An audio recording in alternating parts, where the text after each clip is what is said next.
Physics department head of department Shri Sharma గారికి, అలాగే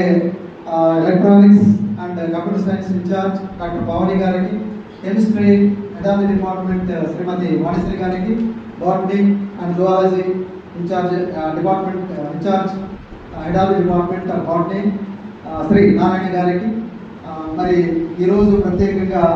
ఇచ్చేసినటువంటి మా మిత్రులు సోదరులు, retired lecturer in physics head of డిపార్ట్మెంట్గా ఉండి రిటైర్ అయినటువంటి మిత్రులు శ్రీ బోమ్లేస్ గారికి, అలాగే mathematics head of department Mustayya గారికి, మరి ఇతర సైన్స్ ఫ్యాకల్టీ, అలాగే ఇతర అధ్యాపక బృందానికి, అధ్యాపక సిబ్బందికి నా యొక్క నమస్సుమాన్యులు తెలియజేసుకుంటూ, మరి మనందరికీ తెలుసు సార్ సివి రామన్ గారి యొక్క ప్రాముఖ్యత ఏంటి అనేది మనందరికీ తెలుసు. సార్ సివి రామన్ గారు చాలా అత్యున్నతమైనటువంటి ఒక సివి రామన్ ఎఫెక్ట్ అనే దాన్ని నిరూపించారు. రామన్స్ ఎఫెక్ట్ అని మనం వినే ఉన్నాం.